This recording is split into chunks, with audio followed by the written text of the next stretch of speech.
Internet. Fuck nasty. Anybody else who's hanging out. Hope you're having a good day. We had a nice long stream here of playing some Call of the Wild, and it's been pretty fun.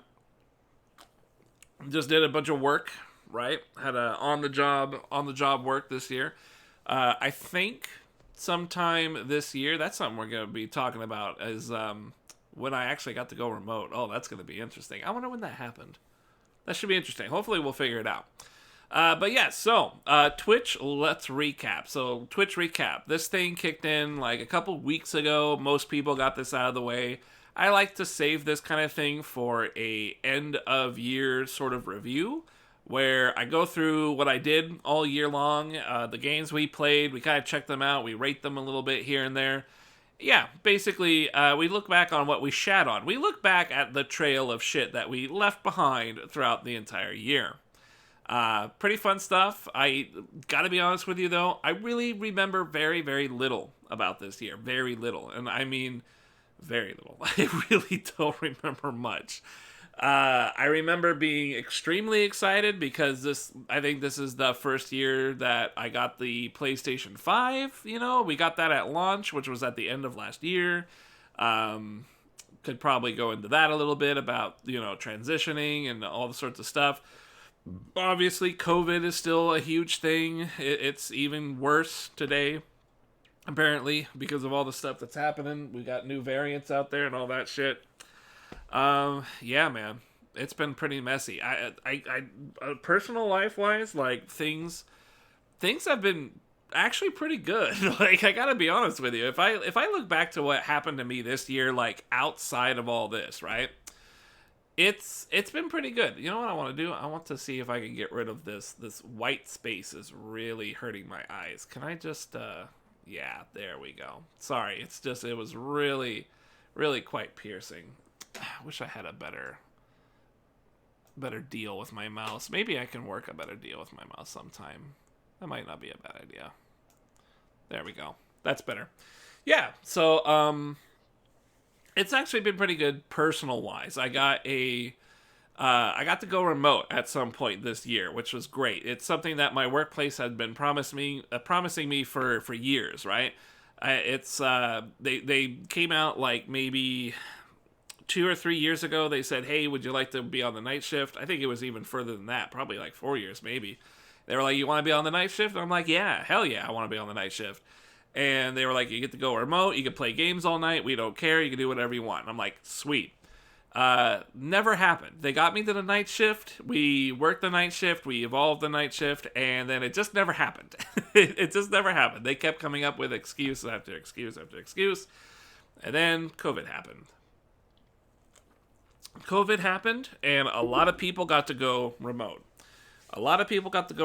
And this year, most of my team got to go remote. Not this year. The year before this year, most of my team got to go remote. I, however, did not get to go remote. I was stuck in office because of certain things that I had to do. Well, at some point this year, 2021, we actually managed to get me out of the office and working remote. And I have been enjoying that for, the last few months now? Last 2 months or so, something like that. Maybe 3. I think it's probably more like 2, though, right? Yeah, something like that. So, personally speaking, I feel like I've gone leaps and bounds in terms of, like, my personal life. Things are cool. I got, the job is squared away. I am solidly on the night shift. And, I mean, if I'm going to be 100% honest with you guys, assuming nothing happens with this job and I don't just explode out of nowhere, I'm probably going to be on this gig for a long time. It pays really well. The night shift's really good. The night shift premium and differential, all that stuff, pays really well. And I do a lot of very important work that very few people can do, so they really value me, which I've never had that before. And so I like it. I'm very happy. And the thing that really, really helps out a lot, I got the old man, I got my brother, we're all trying to make things work out. I got to take care of the guy. That's really the big deal, is being able to like save up money and make a living. But more importantly than even that, it lets me stream. It lets me stream plenty of times. It lets me stream when I generally kind of sort of want to stream, and it doesn't get in the way.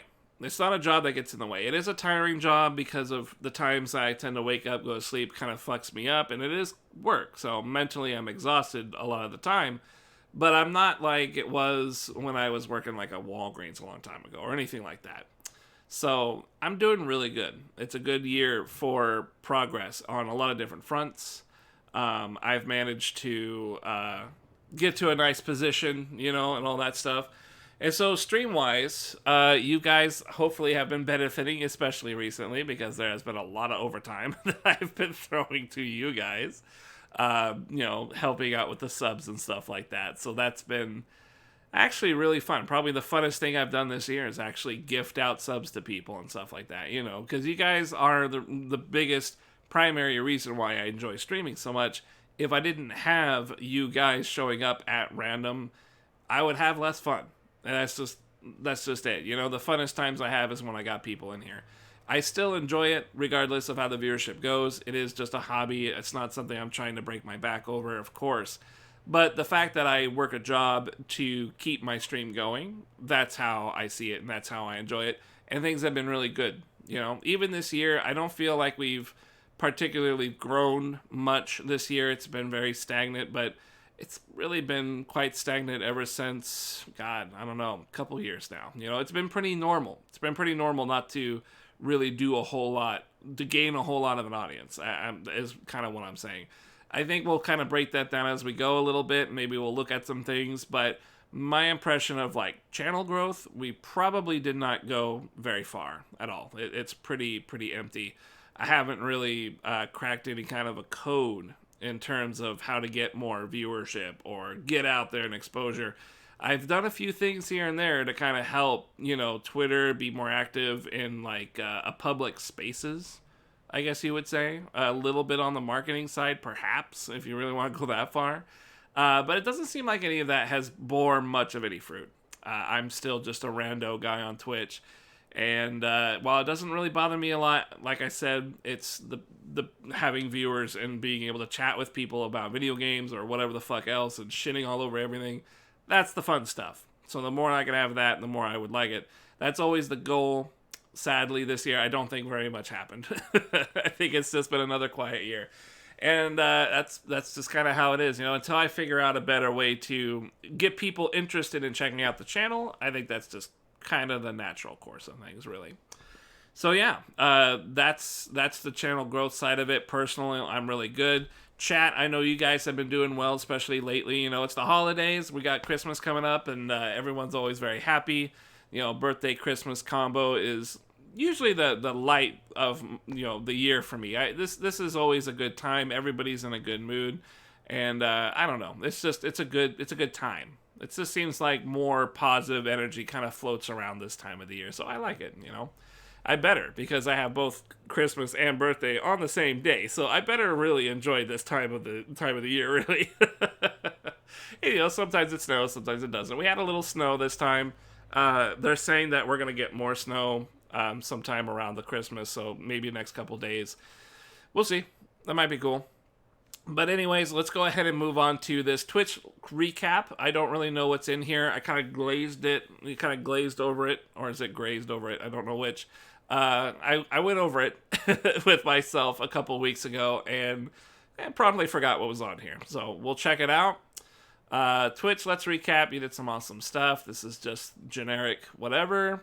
You showed up, whether hanging out with community, favorite streamer, you brought it this year. This year you were live 671 hours. I don't think this is very much. In fact, I'm not sure how much that is compared to last year, actually. Let me see if I can find last year's recap. That would be kind of cool. Who sent this? This is called 2020. Let's try that. I would wonder if we could compare this. Hey, I think I got it right here. Cool. All right, last year. Compared to last year, was I on more or less? Oh, wait a minute. That's different. Oh, this doesn't even have the same things. Last year... Okay, no, here it is. I actually had 749 hours. So I had less hours this year than I did last year in 2020. Interesting. I wonder what that's about. Curious. We'll have to look it up and see what the difference was. I'm not entirely sure what that would be. It could just be game stuff related, you know? That's probably what I would guess. Just game related stuff. I don't know what these are. These are just here, I guess. Your viewers watched 3,218 hours. Now that is actually quite a bit. Oh yeah. That's actually more than the total hours watched last year. So I didn't stream as much, but you guys apparently hung out more. I think that might be in part due to the last couple months is probably the big difference there, I'm guessing. Your most watched category. So now this is where everyone's going to get really happy. These are the most watched games that when I was playing, you guys tuned in for. I think obviously the biggest one here pretty clearly is going to be the Valheim. This game exploded, right? This game absolutely exploded for me and my channel. This game was so interesting that my own family thought that I was losing it and that I was going to jeopardize my job because I was streaming this game so damn much. Obviously, that didn't happen. Obviously, that was overblown on some people's behalf. But regardless, it was a fun game. I enjoyed it. This kind of a game is a creative-based game, right? It's like a Minecraft sort of situation. And I don't really like Minecraft. I don't really like being a creative dude. I don't like doing that stuff. I mean, it's not that I don't like it. It's just that I'm not very creative, right? So this kind of game doesn't really ring a bell for me. It doesn't really check any marks. It's not a fantastic thing for me. It's not that fantastic. But some reason, it had a good combination of progression, of kind of a style going for it, even though I really hated the pixels. It really hurt the eyes. It's just the nature of the game felt very interesting. And it was really fun, actually, building stuff. Building stuff in the game was nice. And this was before they had the patch that really changed up the landscaping. So it was really hard to, like, sync things up and everything. I guess we'll probably look this over again in the YouTubes. I'm not really sure. I didn't really upload a lot of Valheim. But we'll take a look at, like, the house I build and things like that. I think that's probably... something on YouTube. I hope. Might have to look at like clips and stuff like that. We'll see. In any case, yeah, this clearly deserves the number one spot. Now this is the most interesting thing to me.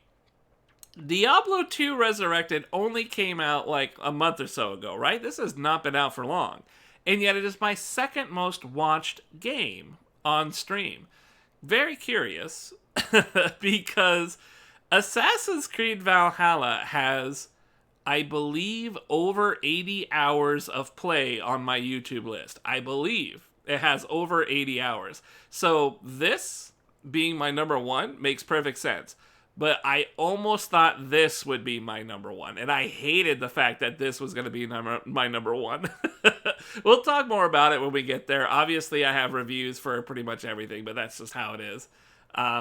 We'll talk about it, though, when we get there on the YouTube thing. This though, I'm very glad to see Assassin's Creed Valhalla not on number one. I actually did think it was number two. I'm very surprised you guys tuned in for Diablo 2, which I think is great because I fucking love Diablo 2. It was really, really fun leveling the Paladin. Fantastic game.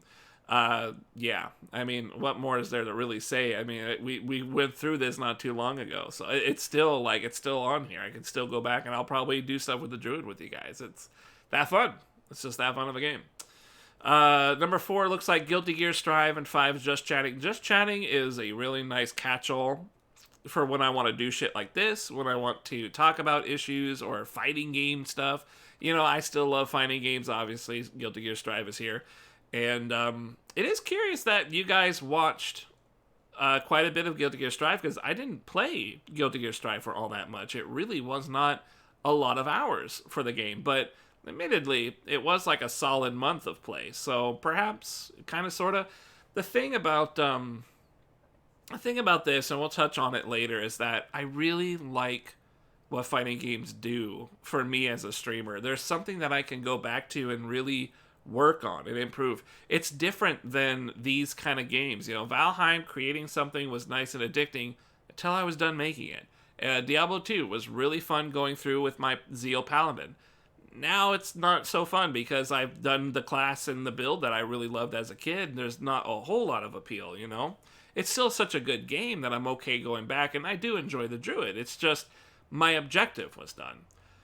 Fighting games, my objective is never done. Like, I always need to get better at fighting games. So it is a perpetual cycle of needing to play, which is kind of nice as a streamer. It lets me go to something and just be like, look, this is what I'm going to play. You know, this is what I'm playing. This is what I want to improve. I have nothing else on the list, and I want to do it. So it's nice. But at the same time, the game has to be, you know, really addicting in some way. It has to have a really cool character or something that I really want to do, you know, something I really want to latch onto.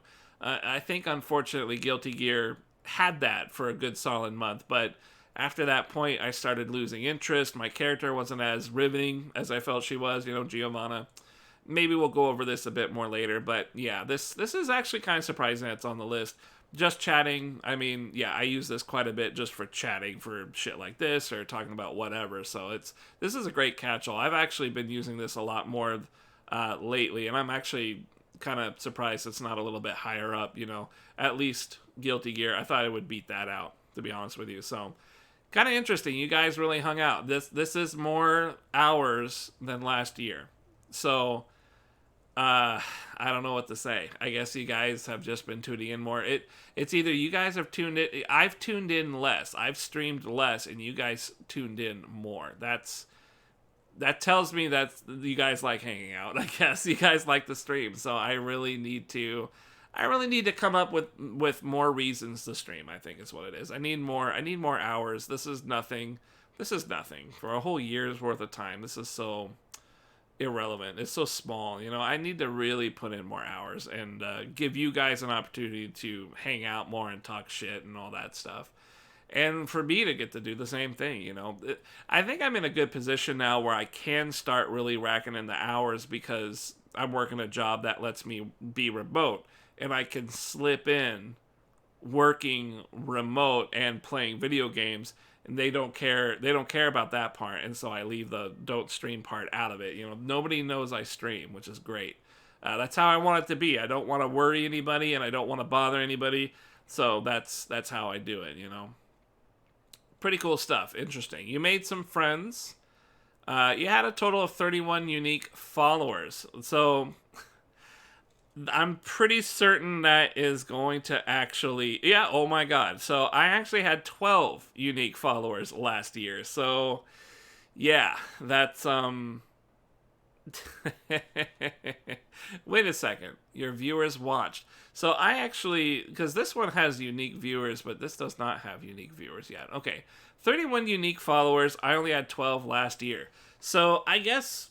opposite of what I was saying before, where I felt like we had grown less, I guess we have technically grown more, because I've gotten over double the followers this year as I had before, but I really couldn't tell you why. It could be maybe Diablo 2 brought some in, Valheim, these two might have brought some in.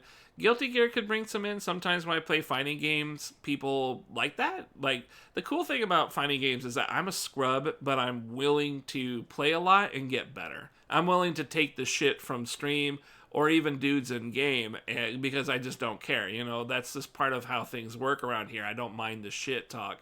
And it helps me get better. You know, I like playing the fighting games. Sometimes people like that. Sometimes they tune in and are like, I like watching this guy play this because he genuinely tries to get better. You know, I've had numerous people tell me that they would never bother with a fighting game, but they like that I am engaging in it and trying to learn it. And sometimes they can even see my progress. You know, like I'm blocking overheads more, I'm anti-airing better, you know, shit like that. And all those things, I know a lot of people take that for granted because it's the internet. Those are hard to consistently do.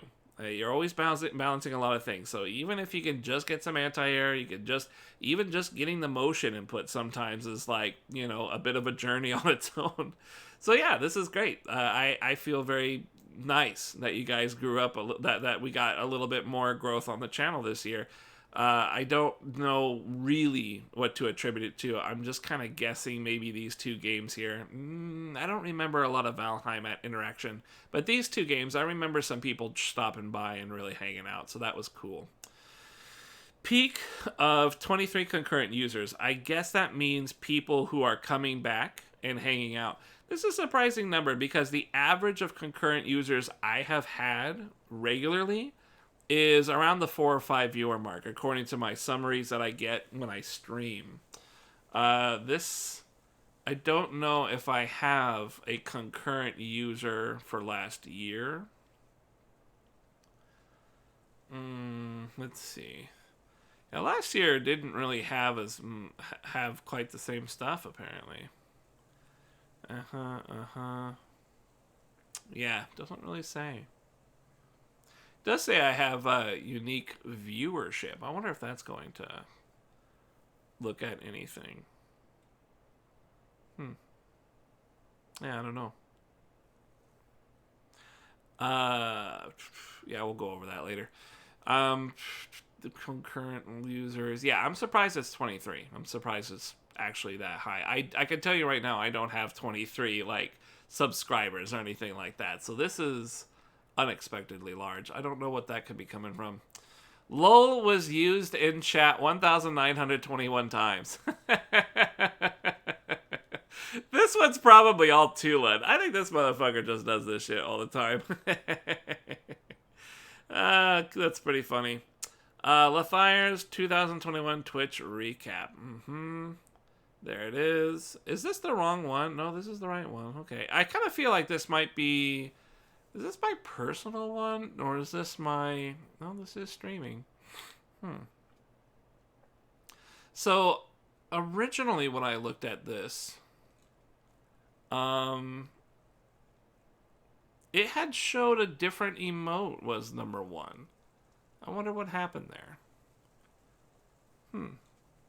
I actually got 2 of these, so I hope I'm using the right one. LOL was used. Valheim, Diablo, Valhalla. Yep. Top categories. My viewers watched this much. Hours live. Followers. Yeah, okay. So I guess, I mean, to me, it feels kind of like we definitely had growth, but it doesn't feel like it was much. Especially me. I went down in hours. I think this is just because my workplace was crazy, and I didn't get to do like the remote that I needed to do and shit like that. My job is not extremely difficult, but it is kind of stressful because of all the shit I have to take care of and everything I have to remember and apply and know. I think that's probably why I went down in hours this year. That really kind of sucks. But it is what it is. I mean, it's just part of the nature of it, right? This is how it goes. I could have swore that we had a better top emote used. I'm going to be honest with you. And I'm going to look around a little bit and see. Because we had a better one. We had a better one. I just can't. Maybe it was on the other thing. I'm going to go into my archives. I'm going to take a look. All mail. Here we go.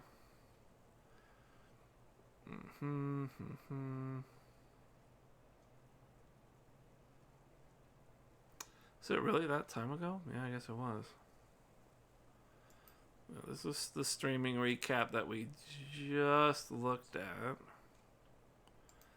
So then where is the other one?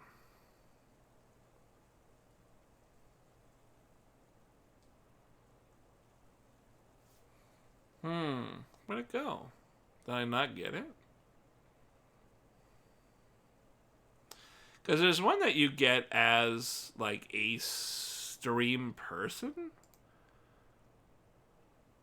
And,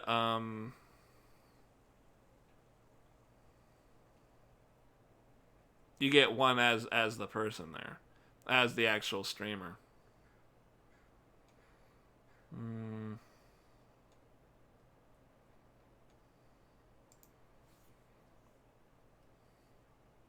Ah, here we go. So this one's a little bit different. Another year of Twitch is over. You showed up and tuned in for your guys. Yep, avoiding the puddle. Retro Gaijin I watched a lot. Avoiding the puddle was there. Watched a lot of just chatting. I really don't do much of anything. That's crazy. Yeah, really don't do much of anything.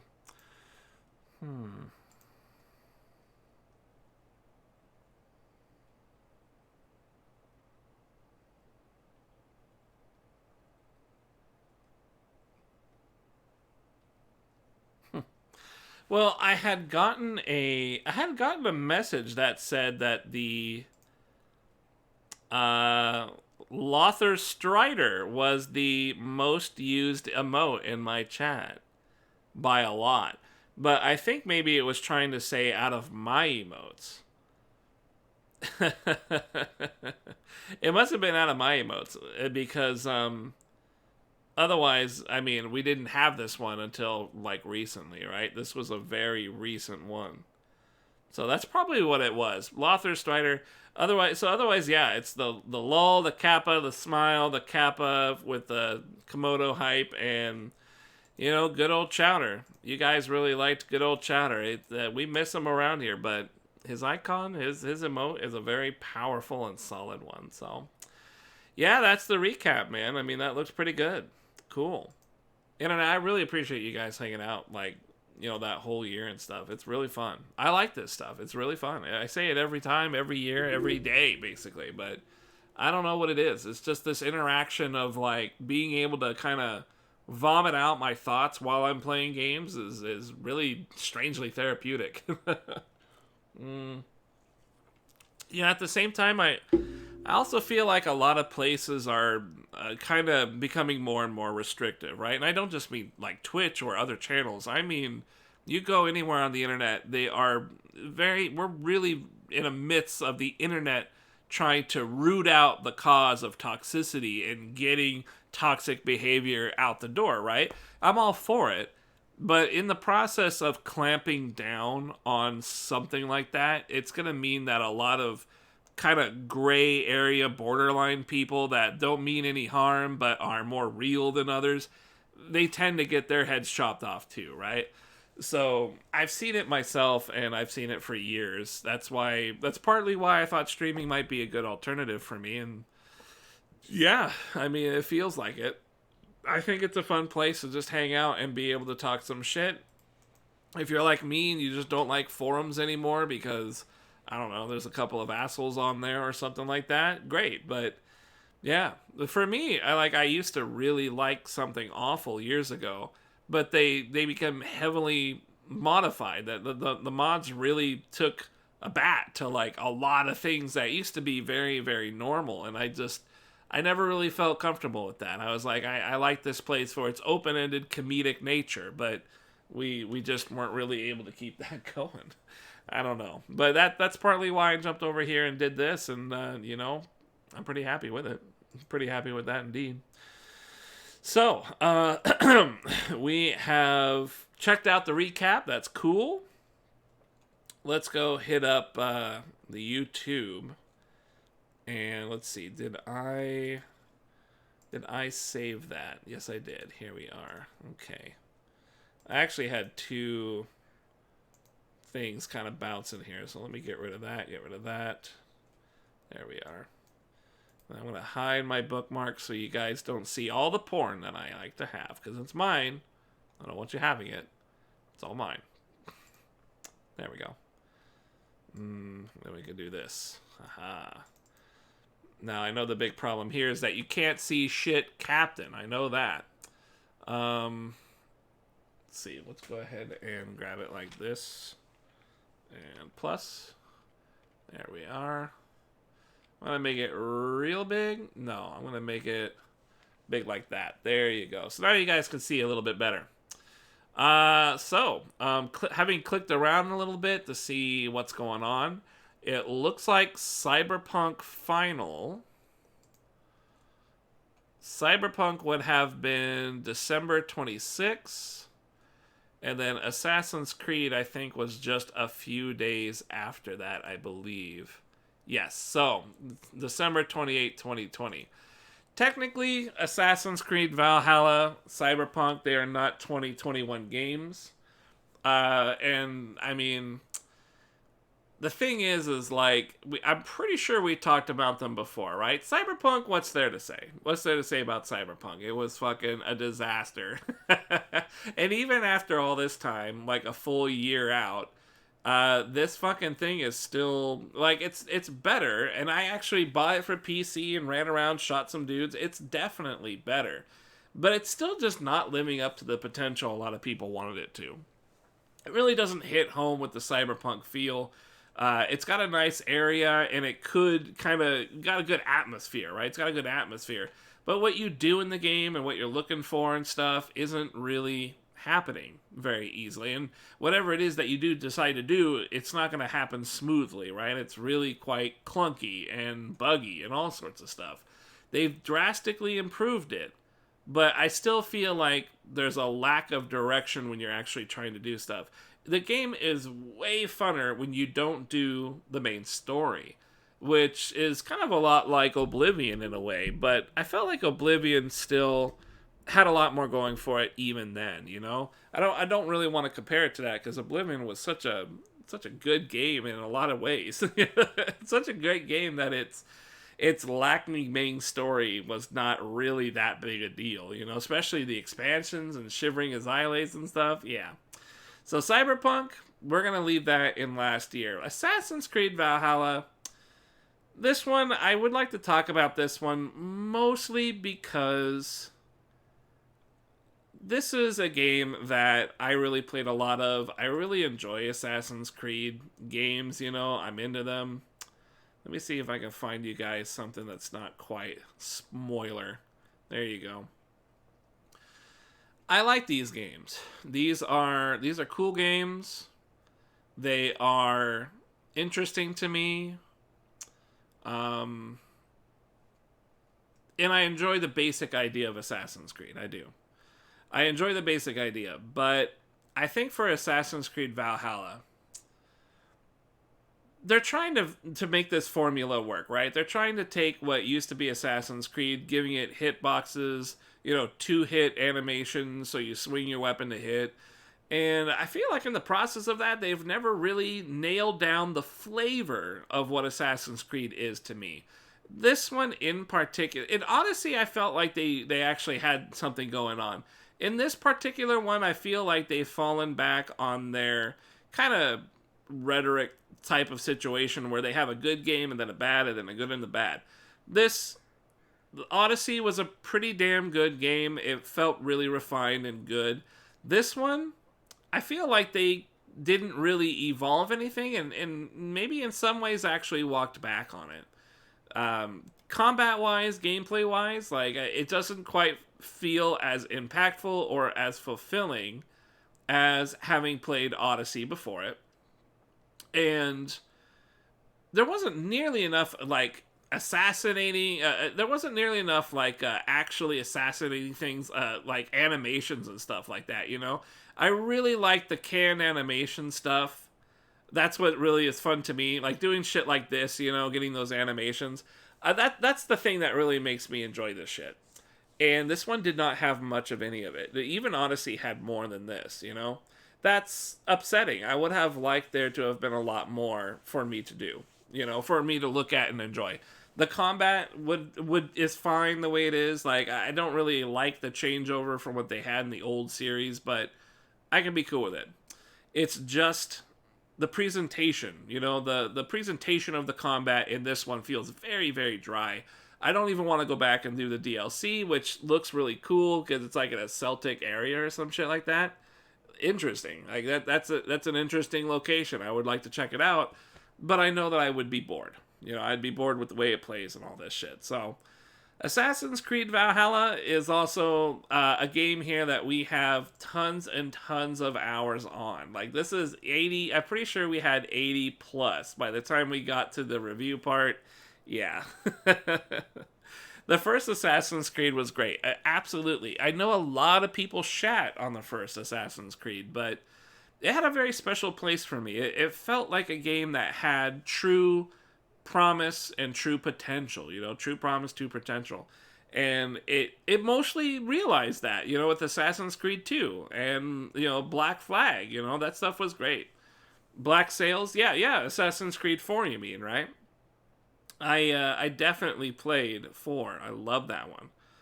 First one had a good storyline. The first one had a good story. It was interesting. It was weird.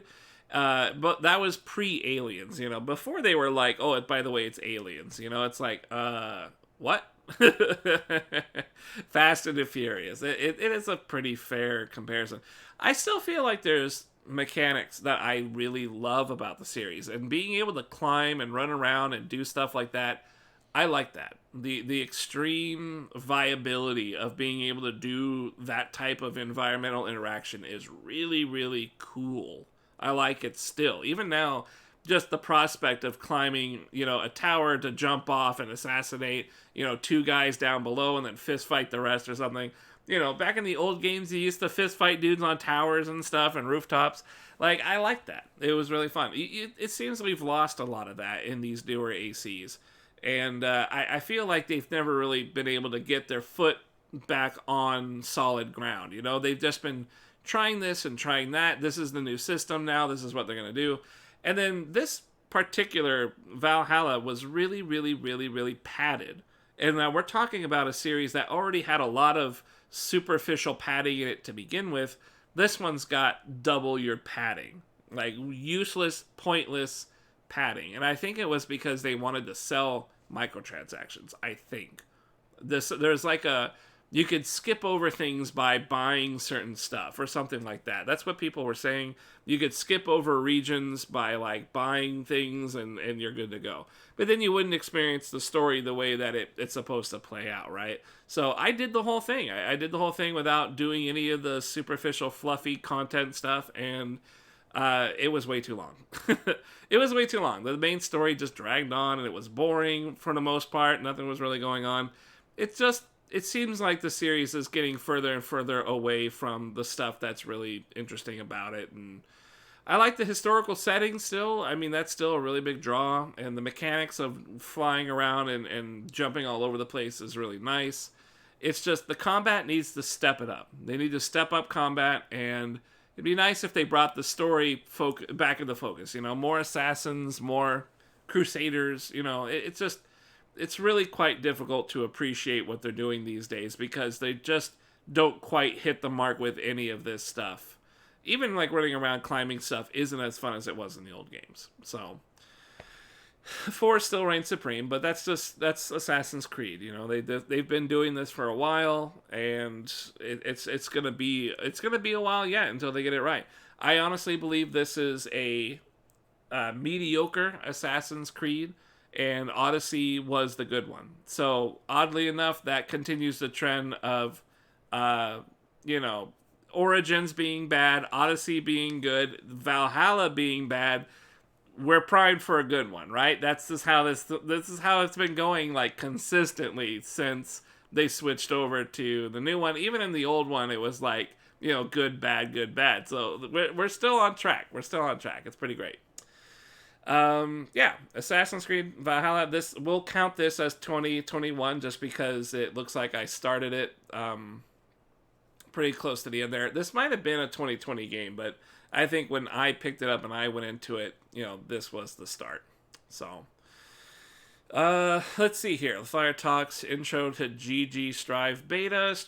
So it looks like at the start of the year, I got into Guilty Gear Strive Beta. So this is not something we need to spend a lot of time talking about. We could if we wanted to, but I think the truth is that you guys are very well aware of my time with Guilty Gear and stuff like that.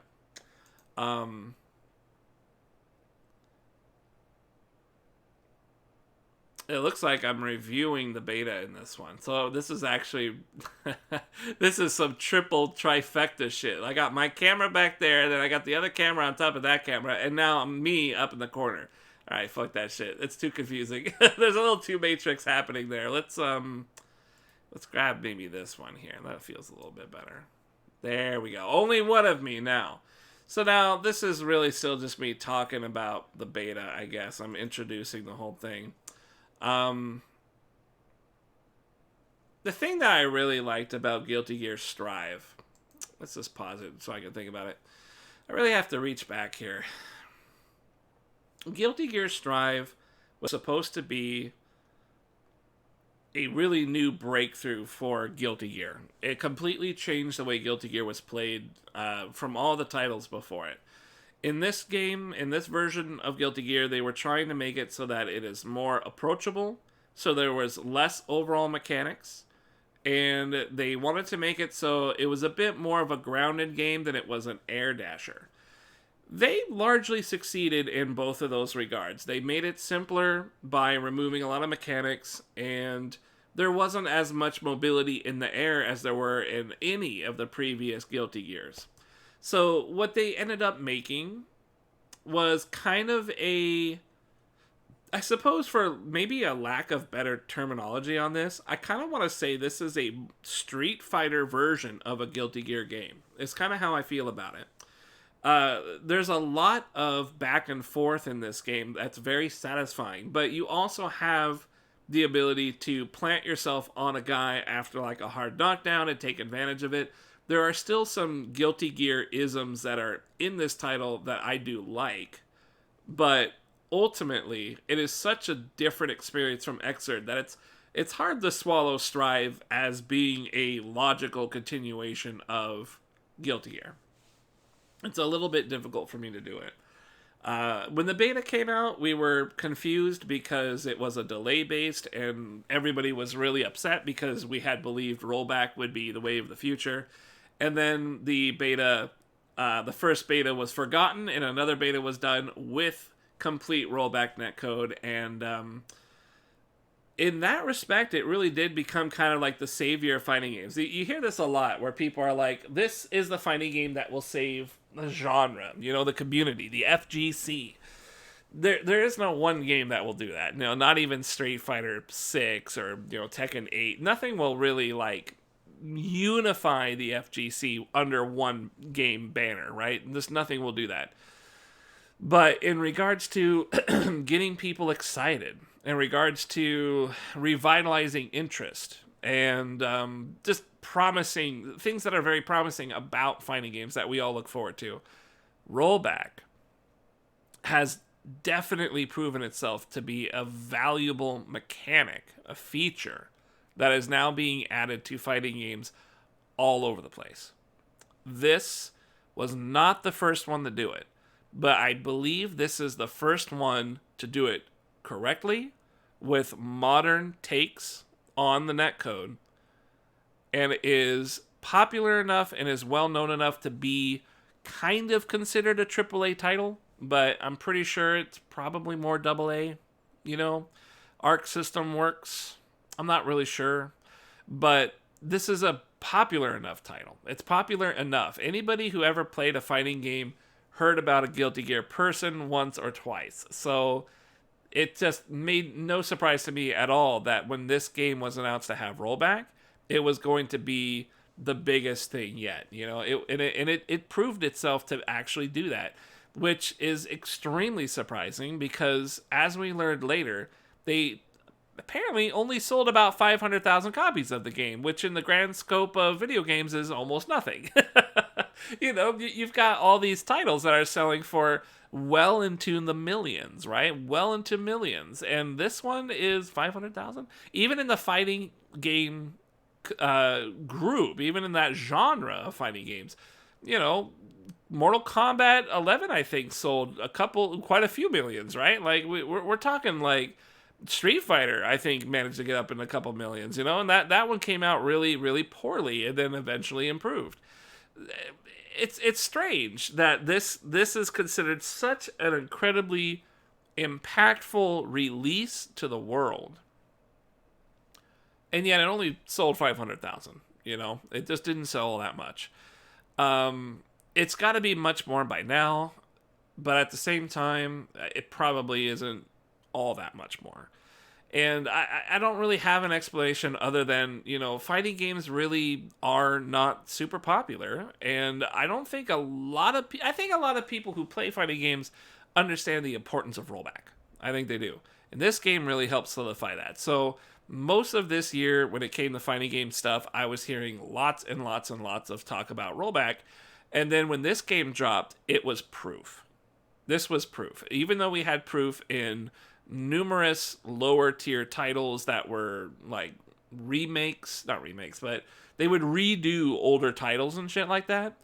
This game was not a redo. It was not pulling out an old game. It was a brand new game from, the people who brought you Guilty Gear.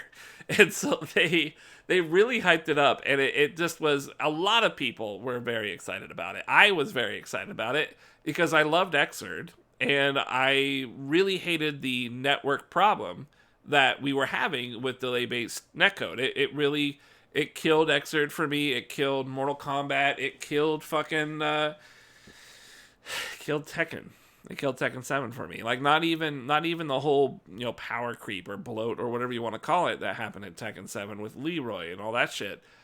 It was just the online. The online really took it out of me. I was exhausted at the end of 400 hours of that game, and I was just like, I can't take this delay shit anymore. I'm blocking that. I'm ducking that. I'm doing this. I'm doing that. Nothing is coming out the way that I am telling it to on my controller, and it's infuriating.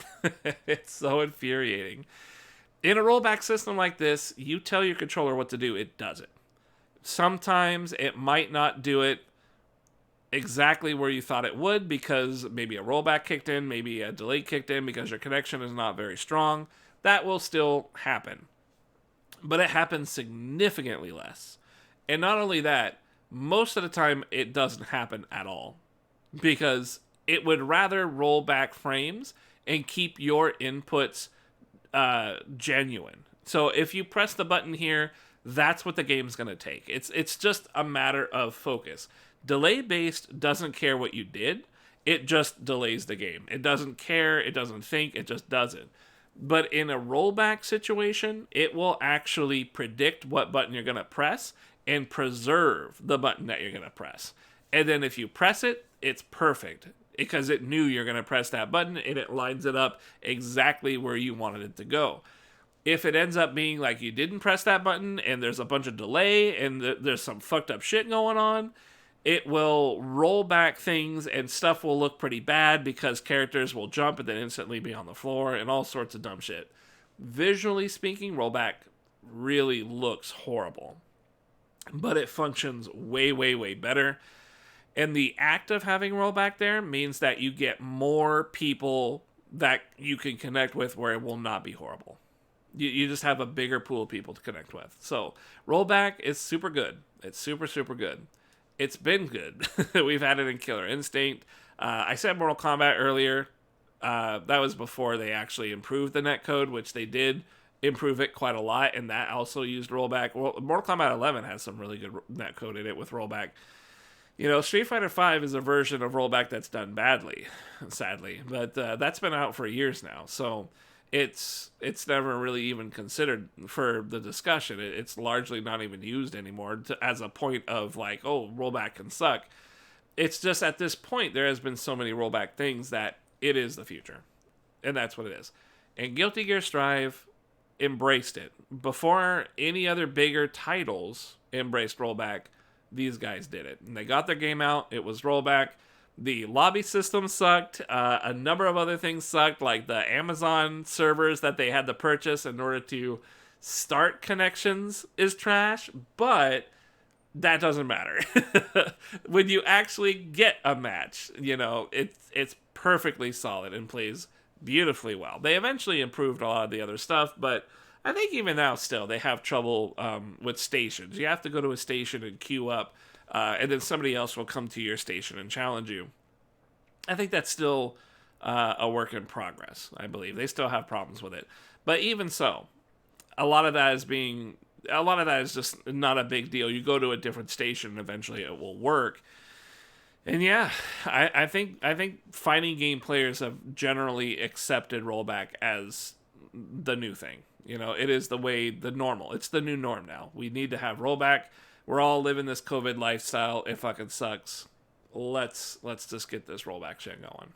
So, Guilty Gear as a fighting game, Strive rather, as a fighting game, still appeals to me because it is a pretty drawn back game, and I liked it. I liked it when I played it. It was a very straightforward, you know, here's how you're doing your shimmies and your footsies, and you know, you got to punish this with that. I like it. There's a lot of interaction that is very appealing.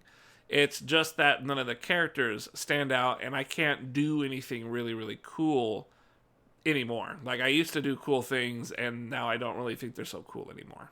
So, that's why I moved on from the game, but I still accept this game as being, like, momentous in its release. This was the starting point of rollback for me, the way I see it. This is the starting point where rollback is going to be accepted, or is now accepted as the standard. Everybody releasing a fighting game, they're doing rollback.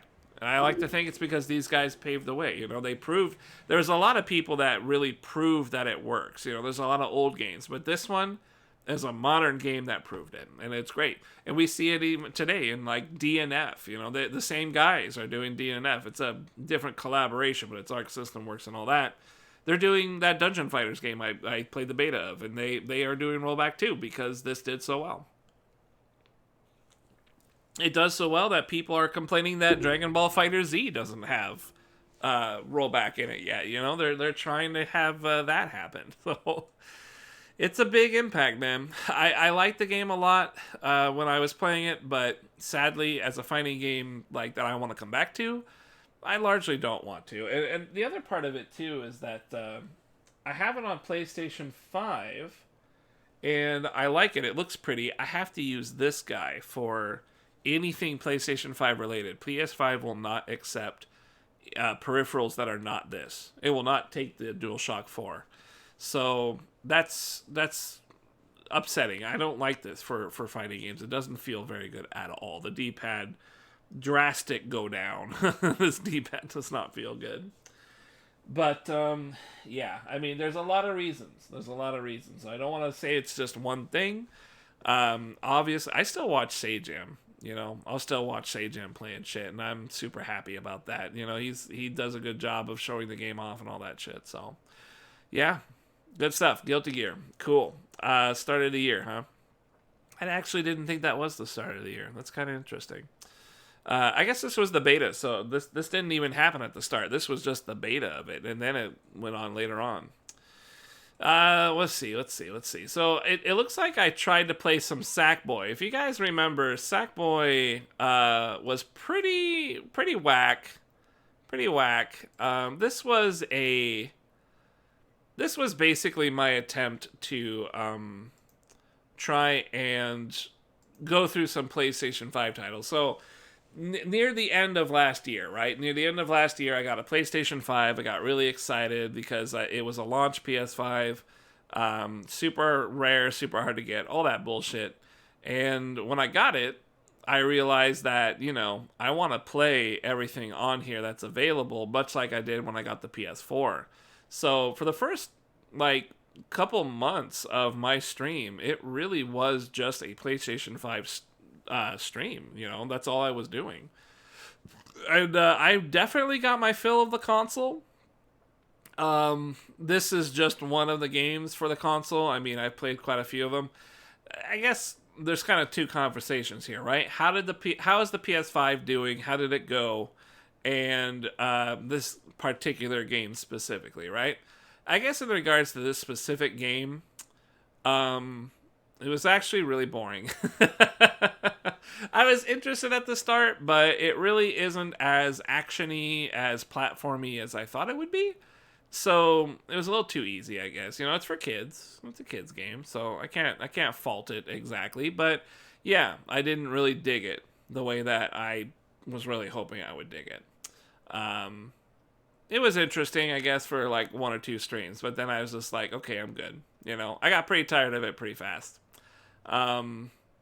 Really pretty though, and you know, the main thing that it did was really let me have a reason to play my PlayStation 5, which, You know, even now, there's a number of things that I would love to do on a PS5 that I can't yet because there's no like unique games that I haven't played.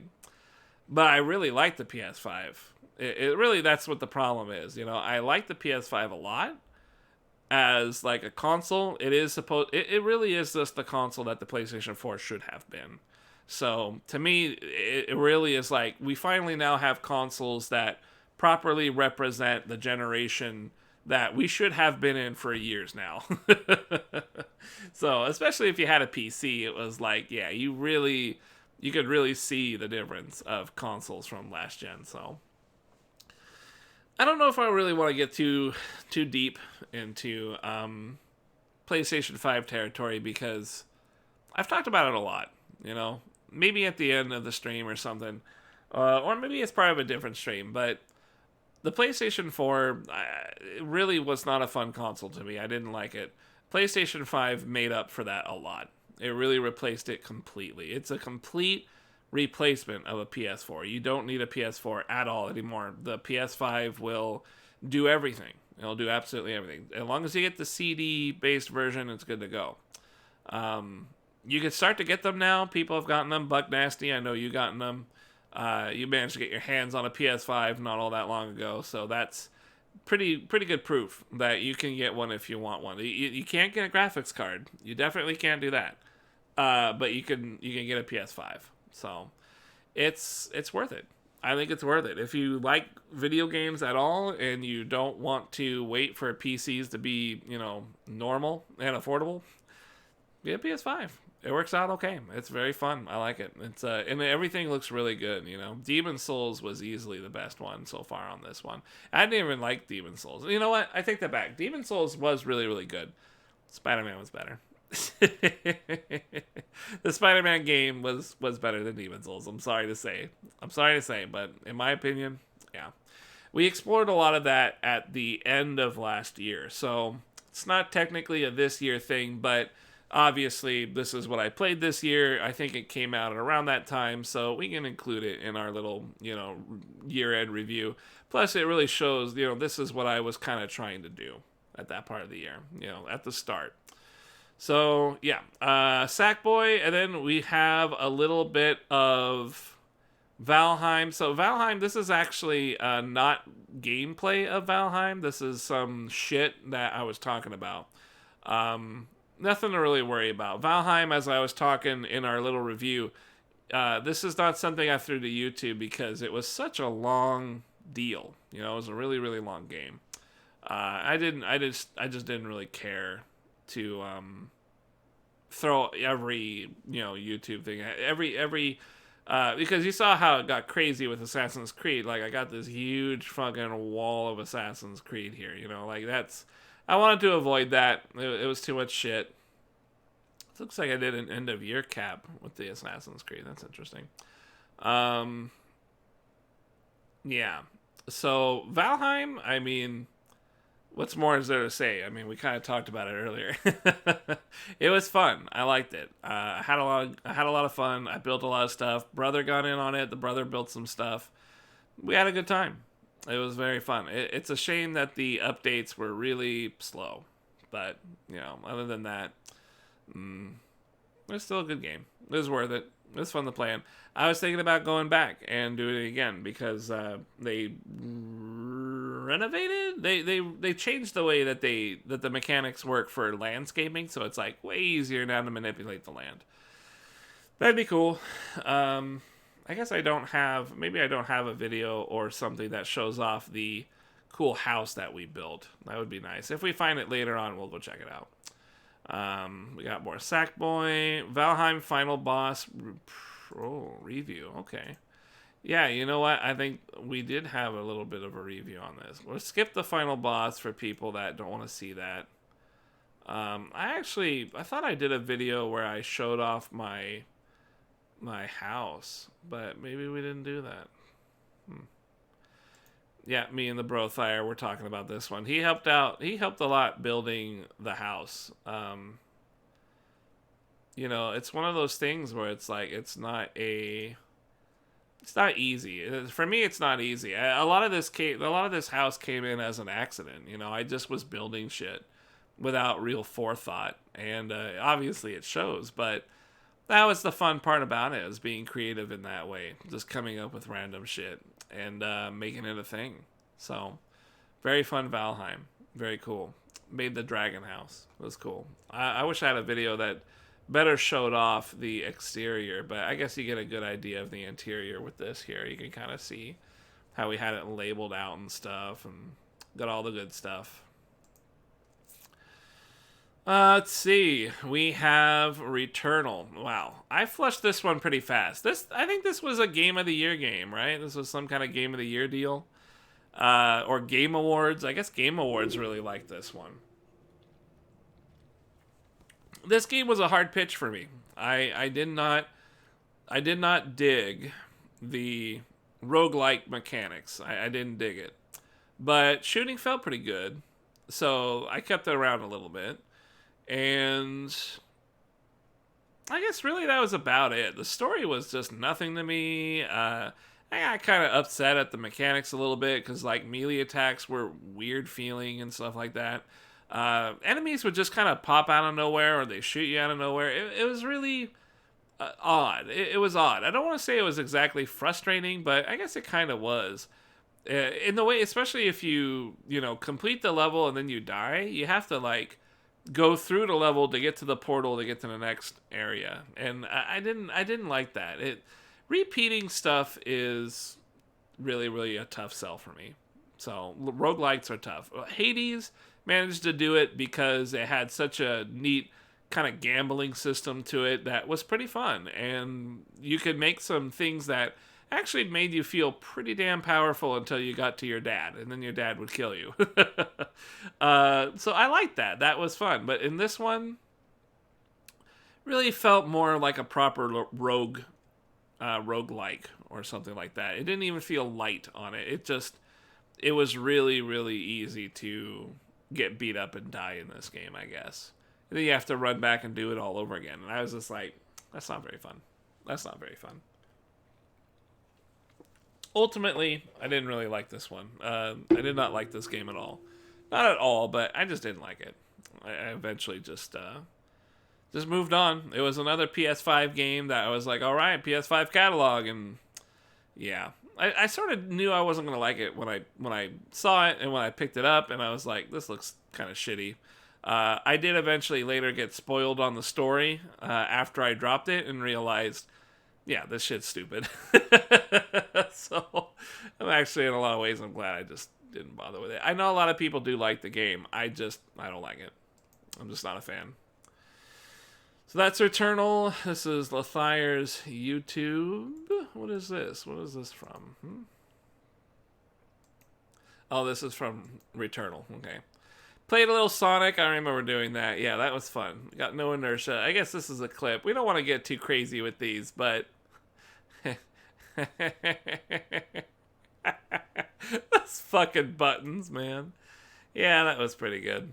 Not a trap? Oh, not a trap. Oh, yeah. Resident Evil 8 Village Part 1. So these are split up because I'm actually looking at the videos as I upload them. Resident Evil 8 Village. Let's see if we can... One time someone helps. Oh, that's right. So I was still playing Guilty Gear Strive. We already talked about that. But in the middle of doing that... oh, I guess it was a beta. Never mind. We were doing a beta. PS5 Strive Final Beta. So we were still doing some beta stuff when Village came out. Yeah. It got a lot of clips of this. Yeah. Final Fantasy. Resident Evil 8 was really, really bad. This was bad. Like it was genuinely bad.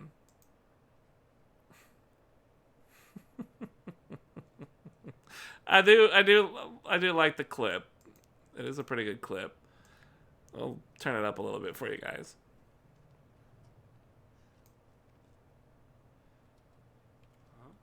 Oh! Fuck. Yeah, I do like some of the clips. They're pretty good. Some of the clips were nice. man, what can be said about Village that hasn't already been said? You know, we've got the review and everything. I want to say it was disappointing, but I knew it was going to be bad. I knew it was going to be bad. Like, I already did not like Resident Evil 7. I already didn't like it. Resident Evil 7 sucked. It just sucked.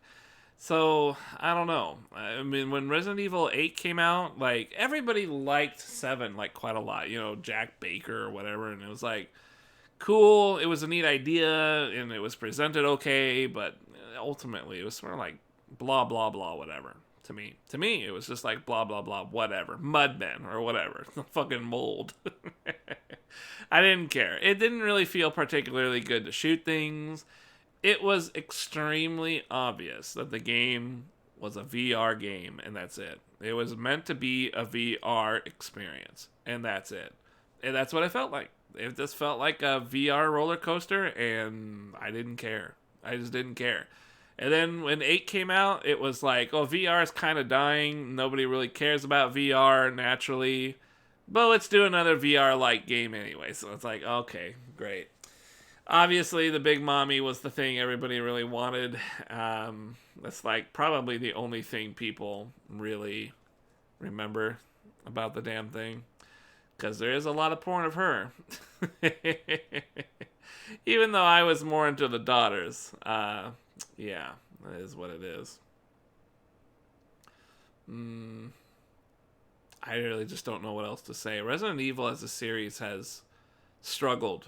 And, I mean, Resident Evil as a series to me has never really been that impressive. It's just kind of been, it's just been what it's been, you know? Not really a big deal. So, I don't know. When 7 came out, I was like, yeah, I don't really care for Resident Evil that much anymore.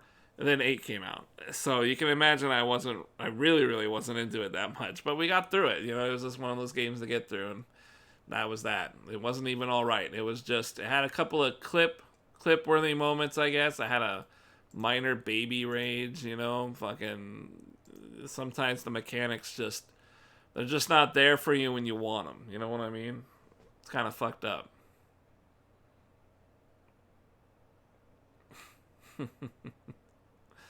Yeah, I don't know. Shit's fucking whack. Alright. PlayStation 2 chest physics. Yes, this was Dark Alliance. We had played Dark Alliance. I guess this was like a remaster. We were really frustrated with this game, man. We got pissed. We got pissed with this game because it just kept going on and on and on, and it was like nowhere near as fun as the second one. When me and Lothire played the second one, like, we really liked that one a lot. We even have it, we have the run on YouTube. But it wasn't a remaster, it was just the original. And in this one, this one was just a struggle from start to finish. It really was.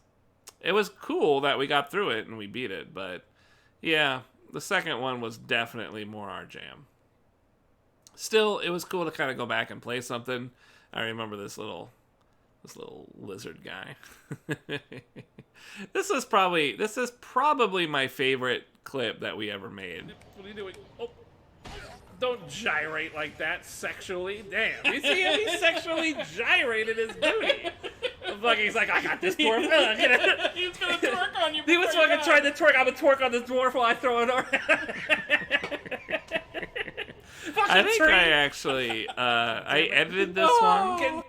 I edited this one to be like a weird phone version, like a short for YouTube, and I thought that was pretty good. It was a creative use of it. It was kind of tough. It actually required some effort on my end to make it, but it was interesting. It was kind of fun. Just chatting soon? What's this? Just chatting. GG. I don't really know what this is. Just chatting soon? on their way. We'll talk about it when I do my weird Just Chat. Got Biomutant up there, so we'll be fucking around with that. Probably drop it real quick. We'll talk about Strive, the beta. Oh, yeah. Okay, so that was kind of like a mid-year. I guess at this point we're at the mid-year. You see, we really didn't play very much, did we? We're already at the middle of the year, and there's not much going on. June 3rd? Wait, is that actually it? Is that actually where we're at? Yeah. Yeah, almost the middle of the year. Basically there. What do you guys think? Like, it doesn't seem like a whole lot came out this year, huh? New Twitch loyalty badges. This was a really big thing for me. Like, personally, I have never put in this kind of effort before. Yeah, so You know, this was really a big step for me trying to come up with this stuff, and I think ultimately you guys like it. I feel like maybe, I don't know. I feel like ultimately I did kind of fall into a generic kind of pattern for it, but I guess it's my kind of generic. It's my kind of generic. And I really had to work with these guys to get this thing to flush out. This, you could tell, this guy down here is like a beta. This was like a beta. And it turned out pretty good. So then I asked them to commission all the others, and you know, it really is just kind of a build-up scale from there. This was really cool, and I wanted to do something for chat that I thought would be cool, that chat would then hopefully think is cool as well. And it seems like overall it's pretty positive. You guys like the orange, or not the orange, the yellow, gold colored version for the N1, and then the one this here. Most of you guys are all just jumped right to this because you guys have been here forever. You've been subbing forever. You've been here forever. So I wish I could have made this a little bit more flamboyant, but I figured let's keep it basic because it is only a year's worth of badges that I have. And if I ever make partner some magical day, then I can try and actually make this either really fancy or go with a different set of badges. Probably that last one. We'll probably go with a different set of badges. New progression. But yeah, this was a monumental thing for me. It took a lot of effort to figure out how to do this, and I had to work with some South American dudes. The language barrier was kind of a problem, and they were misinterpreting stuff, and there was a lot of back and forth, but they were very understanding, and they didn't charge me extra for having to make those kind of corrections. So I tipped them really good. I was very pleased with this. I love this sword. I think it looks great. I love this shit so much. I even gave you guys the ability to make them in the fucking emotes, so you can spam them if you want. But they're really just placeholders. They're really just placeholders because I have 3 more emotes, that I can fucking, figure out what to do. Yeah, I mean, really, it's a placeholder. Eventually, I'll find an emote to replace it for you. But I love these little guys, I love these little guys like you wouldn't believe. I put in a lot of effort to get this. Much like when I played Valheim and had to put in a lot of creative effort, this was pretty much like that. I had to put in a lot of creative effort, and it took some man hours. It took some brain cells dying and some man hours, and it worked. I was very happy. So that's a big thing for me. Dumbing down fighting games more attractive. We got more Guilty Gear. As you can tell, I mean, the fighting game stuff really helps me come back to do something, to play for the stream. And I kind of think half the time when it comes to streaming on Twitch, it is just about hanging out with your pals. I'm just hanging out with my dudes. That's a big draw of it for me these days. And yeah, sure, maybe fighting games aren't very interesting and I suck at them and blah, blah, blah, but they keep me mildly entertained because I can improve on something that I've always sucked at, which I really like to do, and it gives me a reason to stream so you guys can come in and talk shit about whatever's going on, and, I like it. So I always kind of fall back on fighting games in that regard. Square Enix E3, I think I remember this being quite terrible. I remember this being bad, and unfortunately, that's all I can remember. Oh my god, yeah. Did anything happen in this E3 that you guys remember being like worth anything? Because I can't. It was all just a bunch of random shit. Yeah, this game fucking ugh. Yeah, Final Fantasy. I couldn't watch Laugh Out Loud. It was so terrible. E3 was miserable. There was nothing exciting. I don't think there was anything exciting. Then they had this weird streaming thing. Yeah, fucking. Oh, that was Square Enix specifically too. Yeah, okay, fuck that. Xbox, Bethesda, man. Have you ever been tempted by an Xbox, man? Like, have you ever actually wanted an Xbox at any time in your life? Like, I can't come up with nothing. Yeah, I mean, the E3, I guess it's safe to say E3 sucked. Oh, there's the Halo that we have now. We have that. Ugh. You had a 360? Really? Wow. I don't know why anybody ever really cared. I don't know. Might just be me. Let's see. Ninth floor excuses. Yeah, I was getting really roughed up on the ninth floor here, and like, I was pretty pissed. I was pretty pissed at this. But if you look right above, Guilty Gear Strive floor 10. This is the highest I ever made it in a fighting game. I've never gone farther than this. I wasn't proud exactly because the way that the tower system works, like floor 10 is, you can still go to heaven. But getting into floor 10 is still pretty hard. You have to have some pretty strong basics to get past some of the people. But getting from 10 to heaven is really tough. You know, that's the harder one. Still, this is the highest I've ever gone in any fighting game for a rank. Majority of fun games I played on the OG Xbox, KOTOR and Vice City. Oh, well, there you go. KOTOR is fucking good, right? Man, I love playing that one. I really hope the remake is good. Jeez. So it looks like, you know, after that we did some Let's Play Ratchet and Clank. Oof. I only have 2 parts of this, huh? Wow, yeah, that's right. I banged this out in a fucking afternoon, I remember. Ratchet and Clank. I don't know. It's always felt like Ratchet and Clank is some kind of a Crash Bandicoot, you know, Super Mario sort of thing. You know, it's trying to do the platforming, right? It's a platformer. But I think at some point they said, fuck it, we can't make that great of a platformer. Let's make a movie platformer. And so Ratchet and Clank kind of turned that way, right?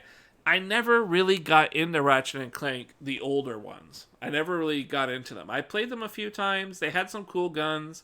But it never really captured me. It just was sort of cartoony and silly. You know, I didn't really care about all the things you can do, and I probably missed out on a few games that actually had like really good guns in them. As my understanding, the guns are what make this game. For this particular entry, it didn't really feel like anything was all that impressive. It actually felt pretty by the books. You know, you had your launchers, you had your basic gun, you had your shotgun, you had your laser beam thing. Yeah, that right there, the laser beam. Yeah, that was pretty cool. They were all pretty cool, but that's about it. You know, they were all pretty cool. Ultimately, I did feel like I was playing a movie game. This very much sums up like owning a PlayStation. You know, this is largely the catalog that they like to push for AAA titles. This is, you know, this is the highest stuff. This is the stuff that's going to be pushing the console to its limits. It's going to make it the prettiest, make it run the best, all that stuff. So if you own a PS5, you really need to, you know, put it on your table that this is something that you will at least try at some point in your ownership of the system. And that's largely what this felt to me. It was like, okay, I have to play it because I have a PS5. So I did, and I just kind of felt like whatever. It was fun. It was nice to get it done for one time through. Was plenty of time for me, and I was okay after that. So not much else to say. I mean, it's a pretty forgetful game. I don't really recall a whole lot. But I guess for what it was worth it. You know, it was a reasonable game that looked good. And at the end of the day, I guess that's good enough, right? What else can you do? What else do we got here? Oh yeah, this is the edit of the troll twerk video. Yeah. What are you doing? Oh, don't gyrate like that sexually. Damn, you see him? He sexually gyrated his booty. He's like, I got this dwarf.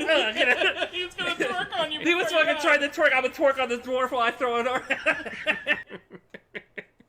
I actually edited the video so you could see the twerk better because it was really quick. It was a pretty quick twerk. I liked it. It took a lot of effort for me to edit. Something I tried to do this year was actually edit videos, do some shorts. It got a little bit of views. Just to kind of get a little bit more exposure from me and the channel, and maybe people a reason to hit up the Twitch side of things. That's why I'm doing this on YouTube, because it is my repository of fucking stuff. Yeah, so I did a little bit of that. I'd say like every year I get into a little bit of a mood where I'm trying to make a video, and this was one of those times. Otherwise, they're actually really easy to make. Final Fantasy VII Remake Interlude. So this was the PlayStation 5 exclusive DLC for Final Fantasy VII Remake. I liked Final Fantasy VII Remake, so the DLC was pretty much more the same, and that's really about it. It's so hard to actually get interest on YouTube. Effort doesn't seem to correlate with more views. That's correct. You are correct. And from what I understand, if you actually make a video that you put time and effort and passion and love into, it just doesn't matter. People don't see that. People don't care.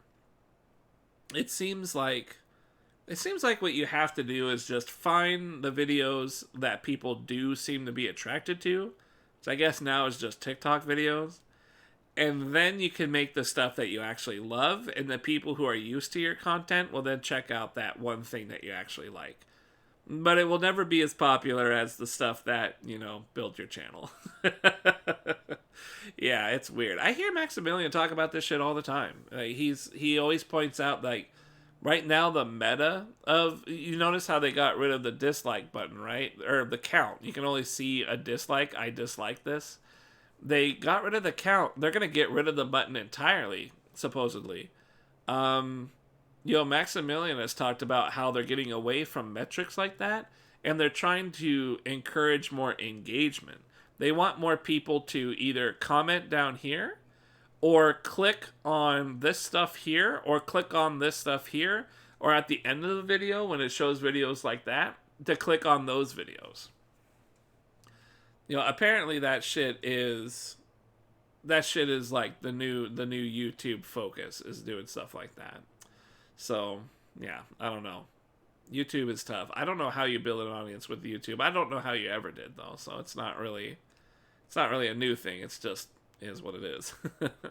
Anyways, I don't know what else to really say about Final Fantasy VII Remake Interlude, because it's just Final Fantasy VII Remake, It's the game.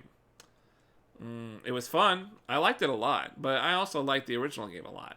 This just added more for you to do, and that was it. This is more story. I hear that the PC version is really trash, so don't right now. Don't pick it up. If you get the Final Fantasy VII Remake for PC, watch yourself, because it's pretty fucked up. It doesn't run well at all. What do we got? Ori and the Blind Forest. We did play this, but this is not a game that came out this year. I was really, really bored, so I played it. That's the honest truth. I was really, really bored, and I had the game. I bought it $2 a few years ago. I was like, fuck it. Time to play it, and that's what I did. Guilty Gear Strive Dickinson came out, the DLC character. I finished up Ori, it looks like. And then, oh god, the bigot gets tricked by the Hobbit. Yep, this is mother of fuck. Mother of fuck. Ori was a good game. It was a good game. I liked it. Unfortunately, it's a very old game, so, it was just what I played. It didn't come out this year, right? It was just something that I played. Lego the Hobbit is another game that did not come out this year. I was tricked by Tulud, as it says here. Gets tricked by Lego the Hobbit. Tulud said to play Lego the Hobbit because you liked Lord of the Rings, Lego Lord of the Rings. And I was like, yes, I did. I will play it. I played it. And then I found out that The Hobbit isn't complete.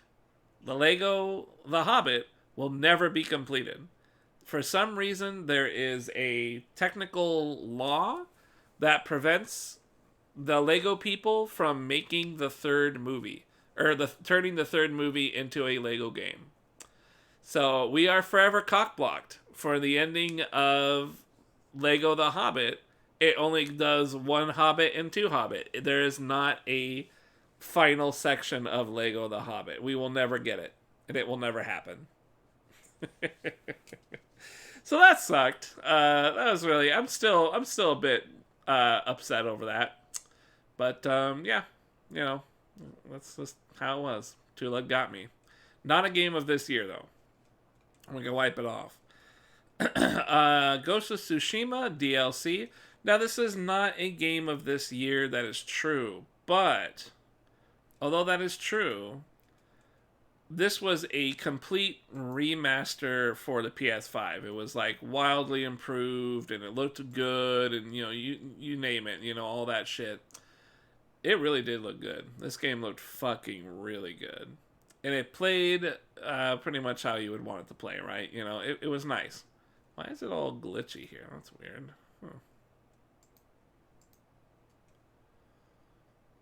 I wonder if YouTube's struggling because I loaded it up or something like that. Yeah, that's weird. I wonder why it's lagging like that. Yeah, the whole thing seems to be struggling. Is it just that one or is it the whole thing? Let's see if, where's the final? You. Let's check you out. I'll try not to spoil anything. Yeah, it might just be the video got fucked up or something.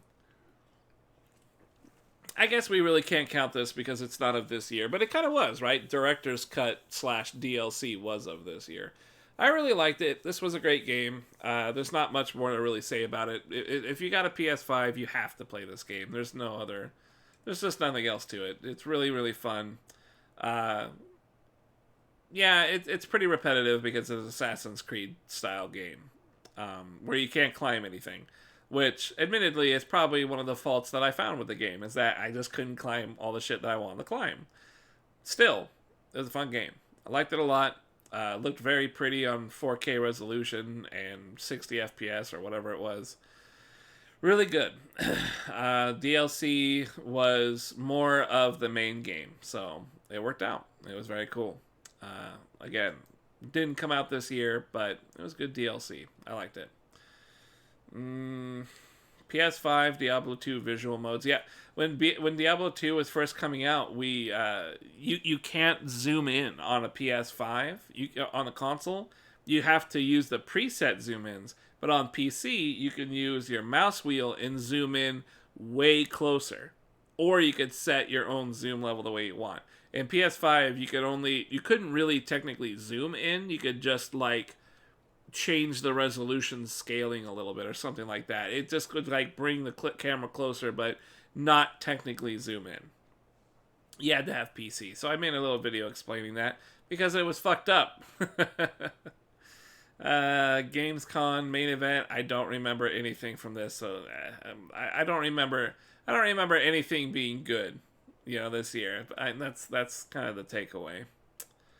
Restreamed. Yeah, this was pretty cool. So I restreamed. This is more fighting game stuff, obviously. I restreamed Rip talking to his pals about things like Tekken 8 and really just Tekken 8 because they're big Tekken guys. And, they were worried that there could be an arcade release and not a console release of Tekken 8. There was a lot of talk in there, and it's kind of rough. Rollback, is it going to have rollback? Does it matter? It was an interesting discussion, and I ended up, obviously I spent almost 3 hours talking about it.